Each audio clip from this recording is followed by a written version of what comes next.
mean, I completely agree with what you shared, and definitely that's what will also bring a drastic reduction in product development in general, especially in this space. It will accelerate just stuff way more rapidly and completely change the game.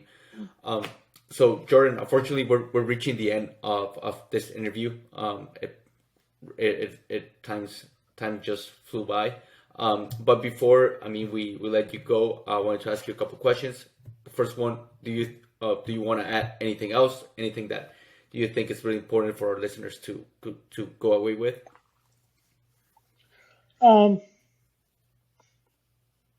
Yeah, I can add a few things. We talked a lot about like writing requirements, and we talked about a lot of specific rules, and we talked also jumped at a high level of what the future holds.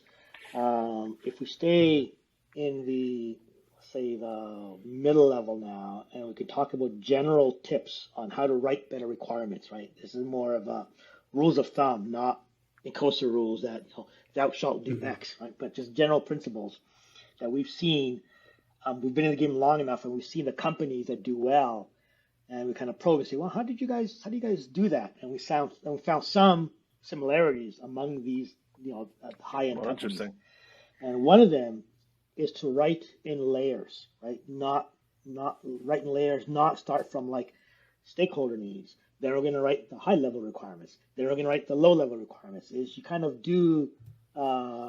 write them all, but you write them in layers. And over time, over editing, you increase the resolution and increase the specificity of these requirements over time, right? And I think that this idea of writing in layers of successive edits actually generally does well. Another thing that's really interesting. we can adopt from actual writers is, there's adage in writing is good writing is actually good editing, right? And the first draft is always crap, right? And so the important thing is to get it down there and then edit. If you can't write a good requirement, an atomic requirement right off the bat, okay, write a non-atomic requirement that you later atomicize, right? It's easy to write an atomic requirement if you first have a requirement that's not atomic, than to start with a blank page and start writing atomic requirement, right? The third one is what we already mentioned. Requirements writing is an engineering activity, and to think of it as an engineering activity, not as a creative writing kind of class or writing in general. It's engineering. And the fourth one is to measure. A lot of these things, the issue that we're talking about, can in fact be measured, right? And can be automated. And you don't need, just like spell check or grammar check, right? It's just like that. A lot of these things humans can do, but it's underemployment for a human to do. Humans should think at a higher level.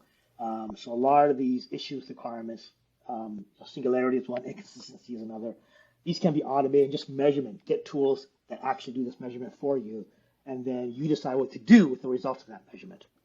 I would say those are kind of an encapsulation of best practices at maybe a higher level than individual rules. That's a pretty good list. I'd love for you at some point to, write a paper or something on the layering approach, because I think that's something that gets lost, I think, a little in a lot of customers. So unless you already have one, I don't know. No, we don't have one. So it came, you guys probably seen the development V. How a lot of your customers use, and usually the way it's depicted, it sort of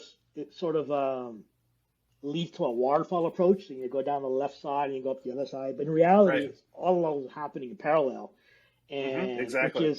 Which is actually not. It's actually a good thing to do that in parallel, right? But that means not have more communication has to happen now, and this is also the kind of layering approach, right? Oftentimes we have companies where they get a requirement or they get a stakeholder need. The first thing they do is they'll write a bit of code, right? Or they'll check the plant to see if they can build something like that, right? And then they go back and they write requirements.